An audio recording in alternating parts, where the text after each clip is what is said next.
अनैतिक संबंध, सुसाइड का कारण, इसके बारे में आज आपसे मैं बातचीत करने वाला हूं। आइए, आपका स्वागत है। मेरा नाम है डॉक्टर दीपक केड़कर। मैं मनोविकार, सेक्स रोग सम्मोहन तथा व्यसन मुक्ति तज्ञ महाराष्ट्र में अकोला में प्रैक्टिस करता हूं। एक अंदाजन 30-32 साल का लड़का मेरे पास में आया।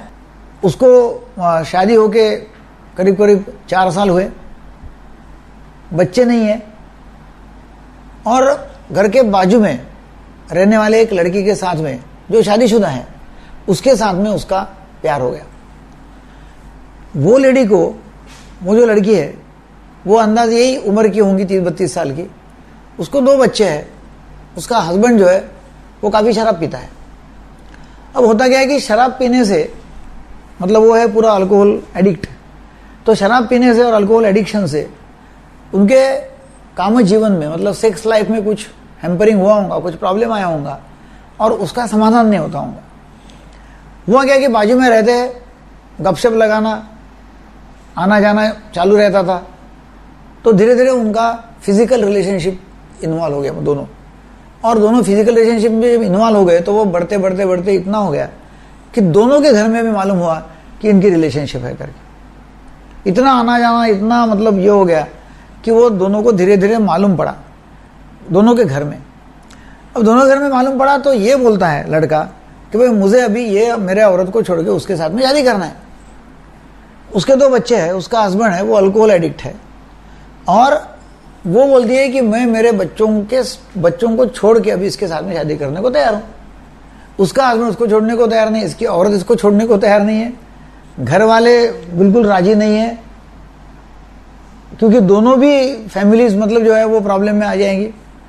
फिर जब घर वालों ने उसको ये किया कि नहीं करना है, अभी ये चलेगा नहीं, ये शादी नहीं होगी, तू नहीं जा सकता है, जब ये फोर्सफुली बाहर निकलने की उसने कोशिश की एक दिन, तो उसको पकड़ लिया क्योंकि भागने की कोशिश में था वो। घर के लोग बोले नहीं जाने का, ये करने का नहीं, ये औरत तेरे घर में है। तो जब ये कर लिया तो वो वायलेंट हो गया और उसने ये छुरा लिया और अपने आप को उसने काटने की कोशिश किया, नस काटने की कोशिश किया, गला यहाँ लगा दिया उसने कि मेरे को उसके साथ में शादी करने की है। अभी उसने लोगों ने उसको पकड़ लिया तो और ज़्यादा वायलेंट होने लगा। बोले तो मुझे तो वही करना है, वही चाहिए करके। अच्छा, वो भी तैयार है लड़की, वो भी भागने को तैयार है, मगर अभी इन्होंने फिजिकली उसको रोक के रखा, और फिजिकली रोक के रख के फिर अभी यहाँ मेरे पास में लाया कि अभी इसको करना क्या है, ये तो सोशली एक्सेप्टेबल नहीं है। और मैंने बोला भाई सोशली एक्सेप्टेबल नहीं, मगर दोनों को एक्सेप्टेबल है ना, उसका क्या करेगी? क्योंकि एज ए साइकियाट्रिस्ट मैं कुछ नहीं कर सकता इसमें। हाँ, मैं बोल सकता हूँ कि भाई ठीक है, 2 फैमिलीज जो है वो उसमें मतलब उजाड़ हो जाएगी, प्रॉब्लम हो जाएगा, ये जनरल बोल सकता हूँ। नहीं, बोले आप ये करो कि अभी ये जो सुसाइड की धमकी दे रहा है और बार बार सुसाइड के विचार कर रहा है, तो उसके लिए क्या इलाज करें? मतलब भाई उसको जाने दिया तो सुसाइड नहीं करेगा। बोलता है मुझे जाने दो, वो लड़की साथ में गया तो सुसाइड नहीं करेगा। मगर बोले कि वो लड़की बोलती है कि मैं आऊँगी, मगर उसका हस्बैंड भी उसको छोड़ेगा नहीं, वो भी उसको मार डालेंगे, काट डालेंगे यदि वो गई तो।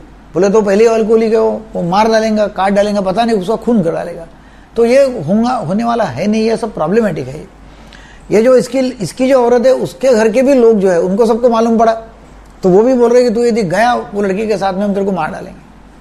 मतलब ऐसा सब तरह से कॉम्प्लिकेशन ये केस में तैयार हो गया। दोनों मियाँ बीवी राजी, तो क्या करेगा काजी, ऐसा बोलते हैं।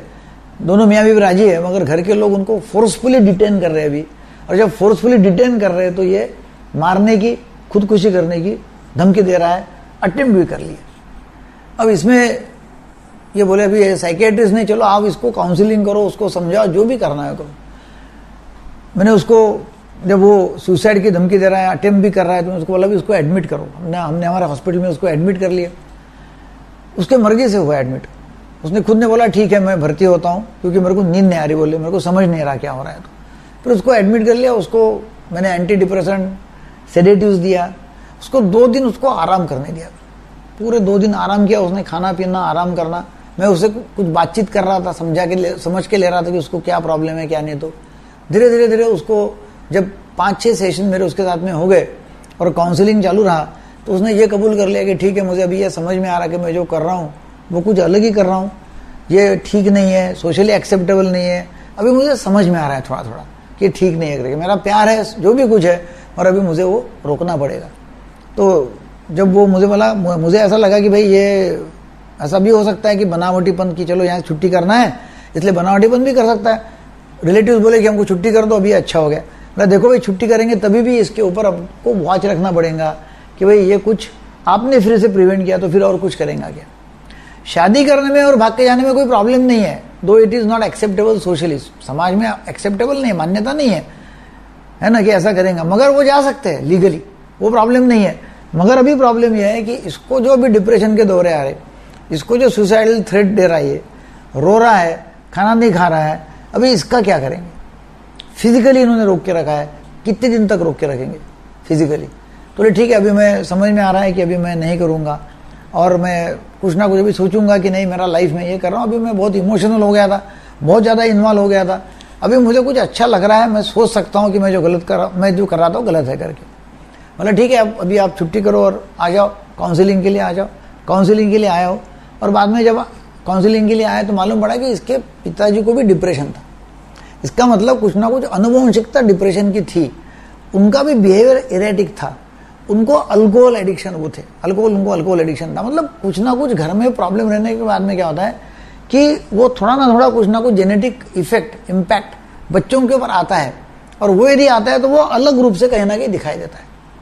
तो वो हमको दिखाई दिया, मैंने बोला भी पिताजी का भी इलाज करो, भी डिप्रेशन में रहते हैं तो उनका भी हमने इलाज चालू किया, इसको भी काउंसलिंग के सेशन दिया। एक 5-6 दिन के बाद में, और मतलब छुट्टी होने के 5-6 दिन के बाद में भी जब वो आया तो बोले कि अभी मैं ठीक हूँ, नॉर्मल हूँ, उसको एंटी डिप्रेशन से वो ठीक हो गया और अभी अच्छा जीवन जी रहा है। दोनों में कोई प्रॉब्लम नहीं है अभी, और दोनों भी अभी उन्होंने, वो जो लेडी थी उसके हस्बैंड ने कहीं दूर में भी मकान ले लिया, दूर रहने को चले गए, और अभी वो मिलते भी नहीं सेटल ना हो। तो ये ऐसे काफ़ी सारे लोग हैं कि जो ऐसे भावना विवश होके, भावना बहुत ज़्यादा जोर कर लेती है, और क्या होता है कि जब भावना जोर कर लेती है तो विवेक बुद्धि जो है वो दब जाती है, भावना उसके ऊपर हावी हो जाती है विवेक के ऊपर, फिर सारासार विचार करने की जो बुद्धि है वो बुद्धि दब जाती है, और भावना एक बार टेक ओवर कर लेती है तो फिर मुश्किल हो जाती है। तो मैं हरदम ये लोगों को ये बोलता हूँ कि जब जब आपकी भावना जब बहुत जोर कर रही है तो डिसीजन कुछ भी लेने का नहीं, भले 8 दिन 15 दिन जाने दो, ताकि इंटेलेक्चुअल जो है डिसीजन लेने का जो टाइम आ जाएगा। और वो टाइम कब है कि जब भावनाओं को आप बाजू में रखेंगे, तब आप इंटेलेक्चुअली सोच सकते हैं। जब इंटेलेक्चुअल के ऊपर भावना हावी होगी तो फिर कुछ नहीं कर सकता आदमी, भावना जो बोलती वही करना पड़ेगा। तो ये वीडियो लोगों को शेयर करो ताकि लोग इसमें अवेयर हो जाएंगे। हमारा जो मिशन है वो सबके लिए मानसिक स्वास्थ्य और व्यसन मुक्त भारत है।